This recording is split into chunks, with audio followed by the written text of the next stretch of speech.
Assalamualaikum warahmatullahi wabarakatuh. Bagaimana anak-anakku yang berbahagia, yang saya banggakan? Sehat, semangat, dan selalu berdoa kepada Allah Subhanahu wa Ta'ala. Anak-anak, sebelum pembelajaran ini kita mulai, mari kita ucapkan yel-yel kita. Semangat, semangat, semangat belajar daring.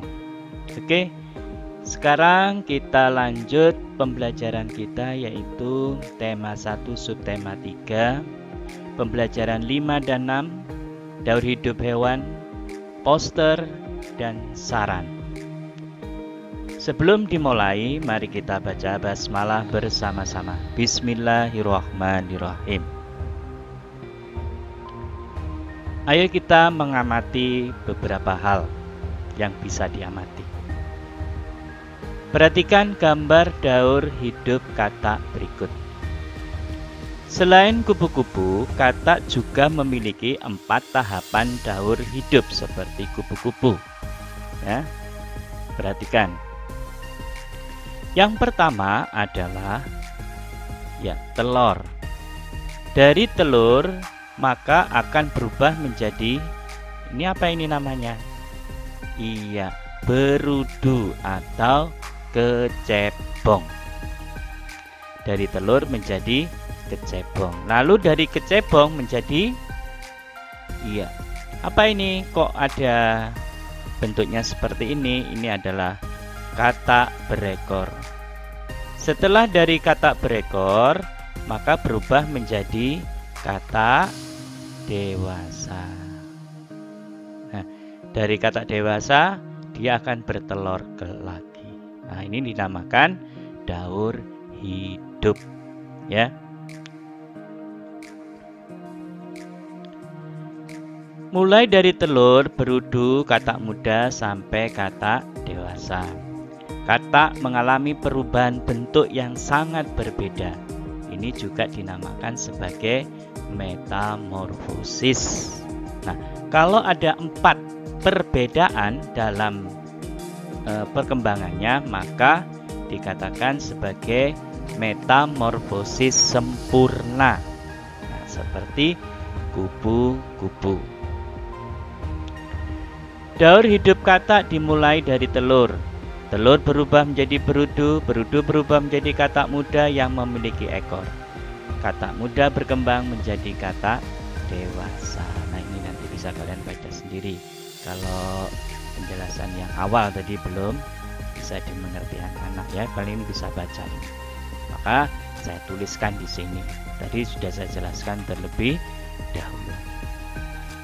Berikutnya yaitu pertumbuhan nyamuk. Apakah pertumbuhan nyamuk sama dengan kupu-kupu dan katak? Kita perhatikan. Nyamuk memiliki daur hidup seperti hewan lainnya. Contohnya salah satu yaitu ini adalah daur hidup nyamuk dimulai dari telur. Ya, telur nyamuk berada di atas air. Kemudian berubah menjadi apa ini? Yaitu jentik-jentik. Ketika sudah menetas, telur itu berubah menjadi jentik-jentik. Sudah ada berapa perubahan? Ya, ada 2. Tadi telur berubah menjadi jentik-jentik. Kemudian mengalami perubahan lagi, yaitu jentik-jentik berubah menjadi pupa, atau kalau dalam hal kupu-kupu itu menjadi kepompong. Ya, sama. Ya. Maka dari pupa akan berubah menjadi nyamuk dewasa. Berarti berubah menjadi nyamuk. Ada berapa perubahan itu? Ada 4. Berarti nyamuk nanti akan bertelur lagi. Ya. Jadi tahapan perkembangan nyamuk berlangsung cepat dan terjadi pada media air. Jadi media itu tempat. Jadi di tempat air, ya, air yang menggenang, ya. Ada air kalau yang tersisa di bak mandi itu makannya jangan sampai tersisa. Kalau dihabis ya dihabiskan sekalian. Supaya apa? Tidak dihuni oleh nyamuk.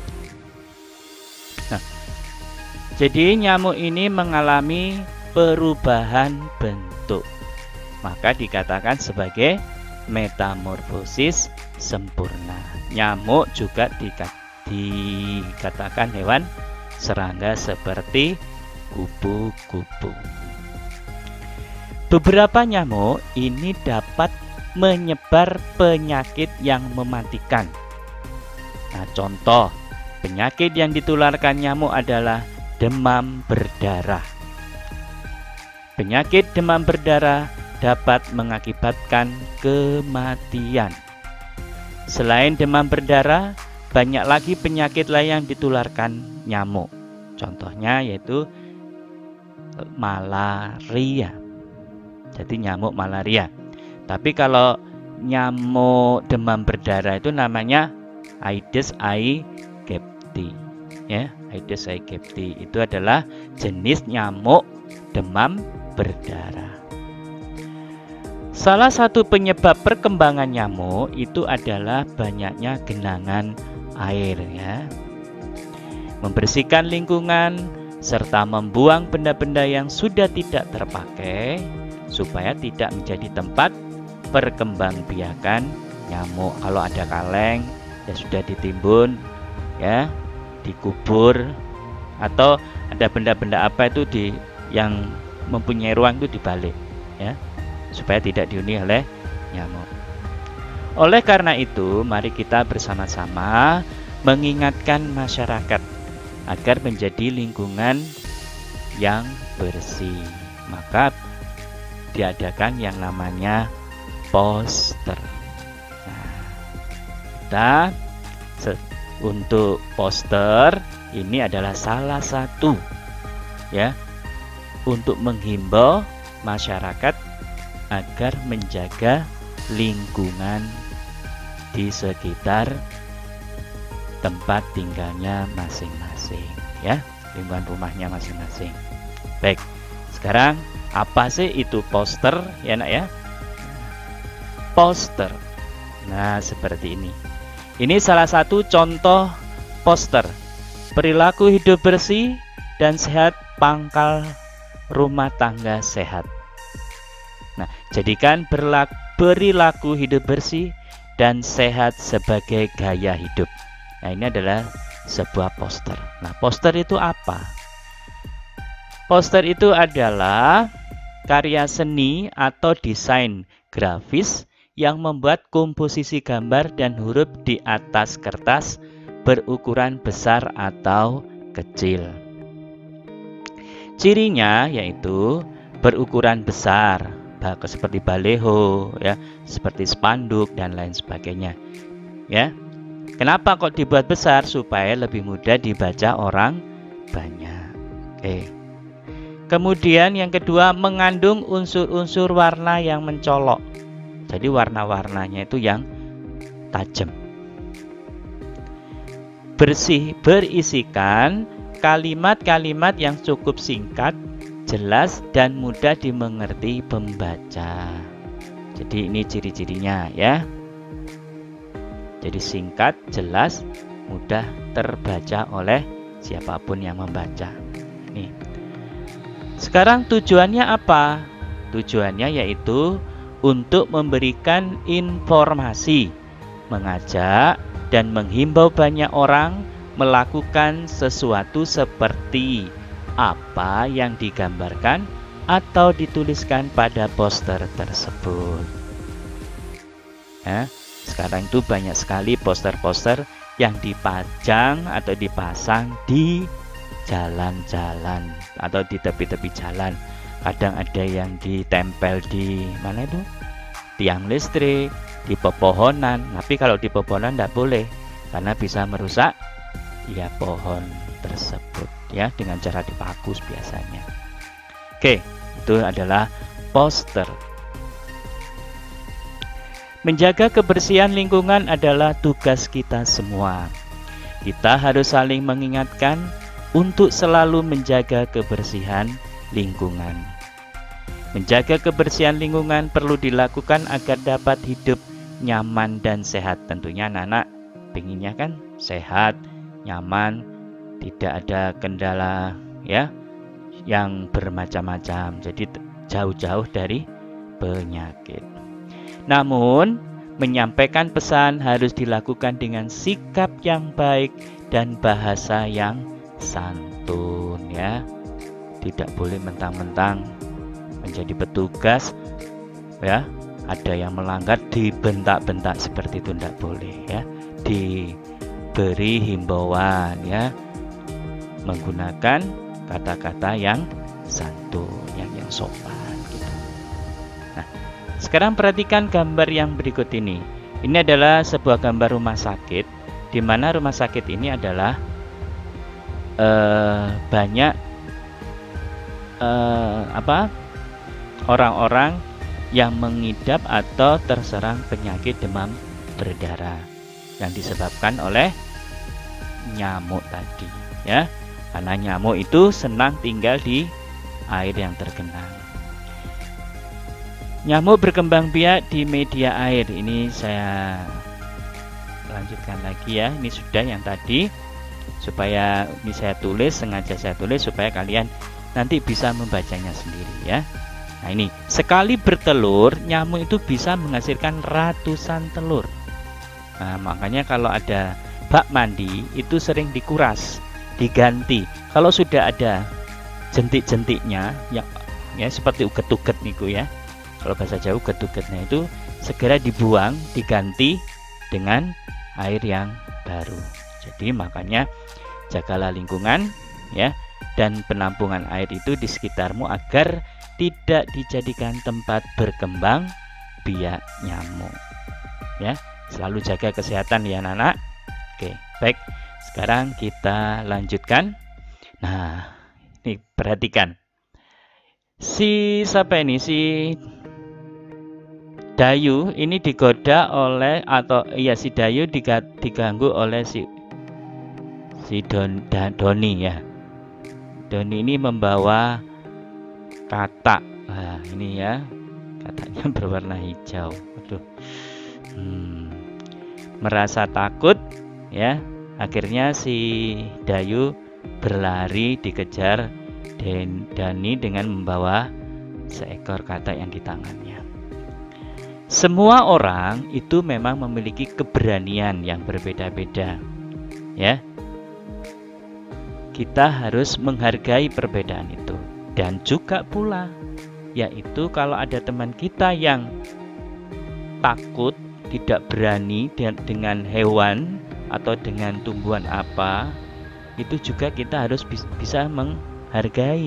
dihargai teman kita. Misal dia takut ya, kita ya jangan sampai menggodanya. Kita juga harus membantu teman agar bisa lebih berani. Nah, untuk itu bagaimana sarannya? Nah, sarannya yaitu peganglah hewan ini jinak ya, peganglah. Misalnya hewan ini jinak, tidak akan menggigitmu. Terus kemudian mendekatlah perlahan, sentuhlah dengan lembut, ia mengerti jika disayang. Rabalah bulunya pelan, hewan juga seperti manusia, jika disayang tidak akan menyakiti. Cobalah untuk tidak mengagetkannya, jika kaget ia akan waspada. Dan terakhir yaitu jangan takut dengannya, jika kamu takut ia dapat merasakannya dan juga menjadi takut. Jadi kita nggak boleh terlalu takut ya dengan hewan yang ada di sekitar. Kalau sudah takut ya sudah, kita nggak usah mendekat ya, tidak usah merasa berani. Oke, baik. Nah sekarang perhatikan si Dani ini. Dani ini seenaknya membuang bekas bungkus makanan, dibuang seenaknya ya, dengan bergaya seperti itu. Kamu melihat seorang anak ya seperti yang digambar ini membuang sampah sembarangan. saran yang akan kamu sampaikan adalah kira-kira apa yang kamu sampaikan? Ya, menghimbau anak tersebut untuk membuang sampah pada tempatnya, ya. Dibuang pada tempatnya, bukan di tempatnya sampah, tapi di dalamnya tong sampah. Ya, kadang ada disuruh membuang di tempat sampah, ternyata dibuang di dekat sampah, di tong sampahnya, tidak dimasukkan. Nah, ini juga, kalau sikap seperti itu ya tidak diperkenankan. Oke.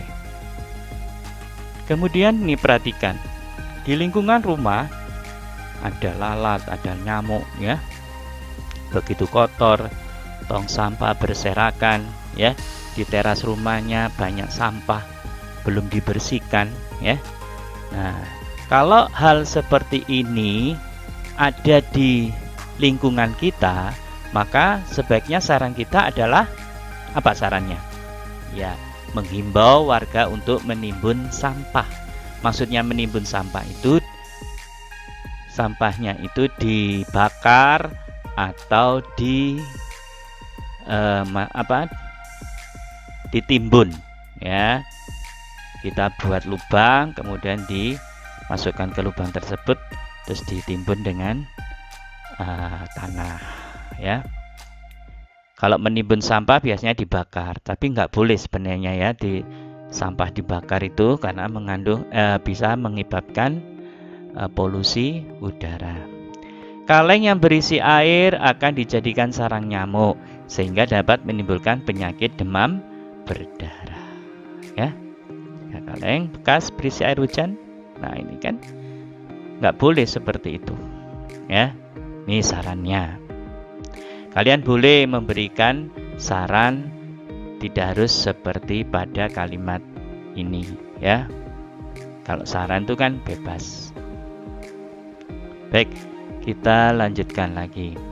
Sekarang kita beralih ke perkalian. Penyu ini berkembang biak dengan cara bertelur. Ini ada suatu masalah, ya, Nak. Penyu termasuk hewan yang dilindungi. Salah satu cara melindunginya adalah dengan membuat penangkaran penyu. Apa sih penangkaran itu? Ya, tempat hidup penyu, ya, jauh dari tangan-tangan jahil para pemburu, ya, itu ya penangkaran. Jadi di sana dikembangbiakkan penyunya, ya, dan juga dilindungi oleh negara. Sebuah penangkaran penyu memiliki 7 bak penyimpanan anak penyu. Setiap bak berisi 130 ekor anak penyu. Berapa banyak anak penyu semuanya? Nah, bagaimana kamu menyelesaikan soal yang ada pada cerita tersebut? Nah, bagaimana caranya? Nah, itu dengan cara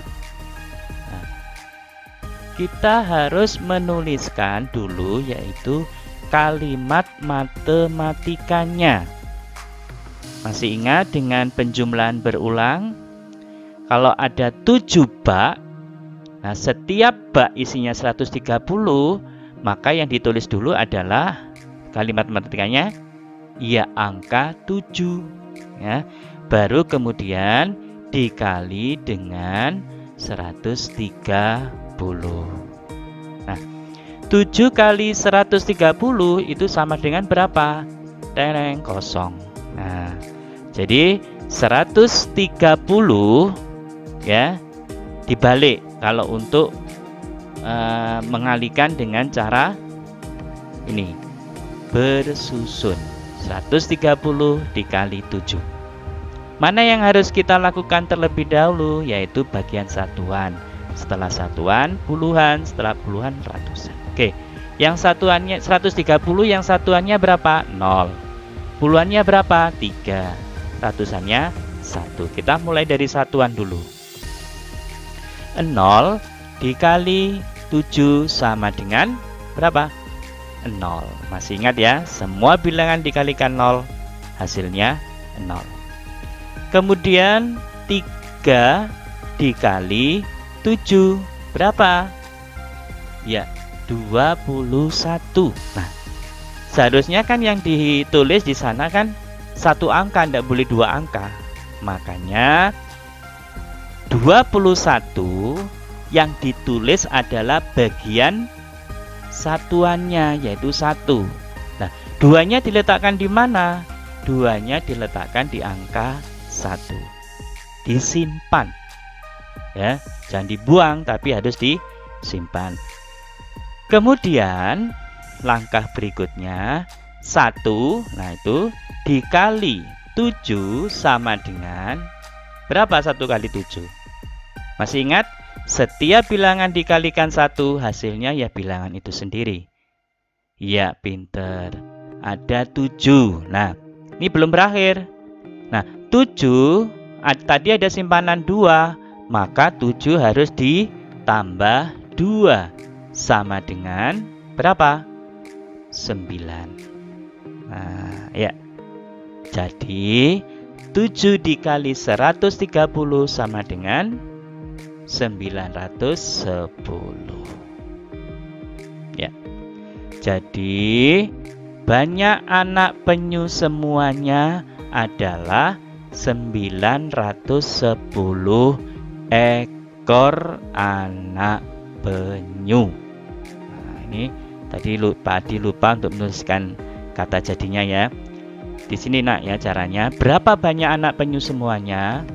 Banyak anak penyu semuanya, ya, itu yang ditulis. Kata berapa ini diganti kata jadi.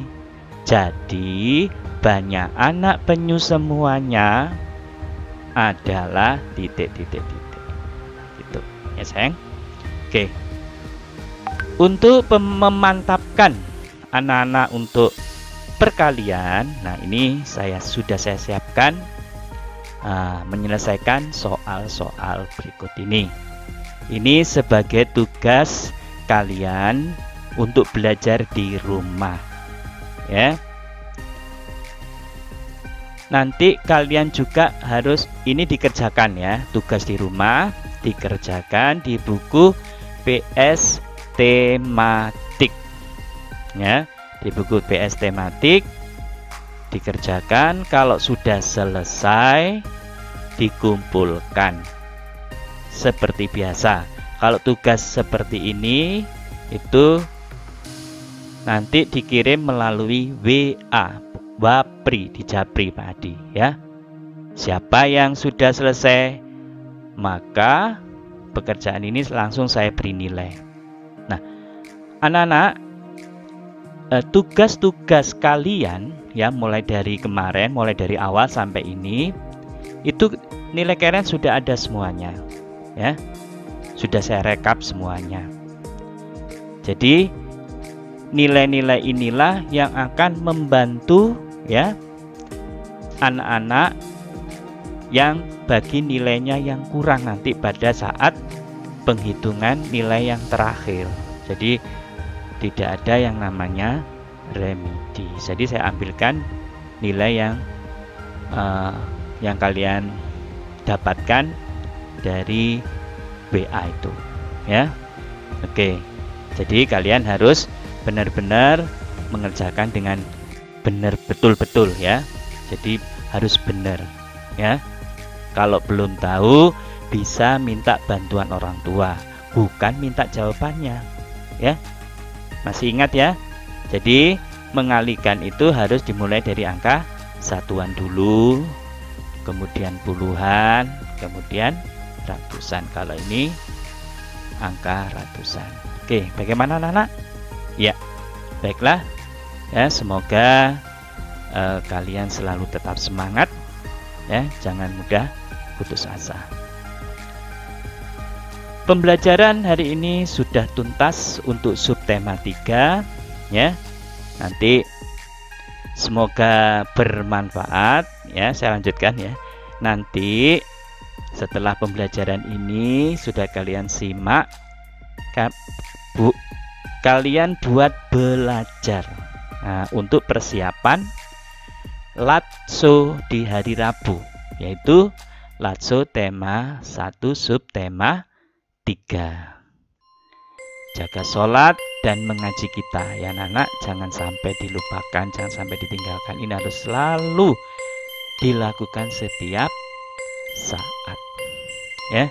Oke, untuk itu kita akhiri dengan bacaan hamdalah bersama-sama. Alhamdulillahirabbil alamin. Wabillahi taufiq wal hidayah. Wassalamualaikum warahmatullahi wabarakatuh.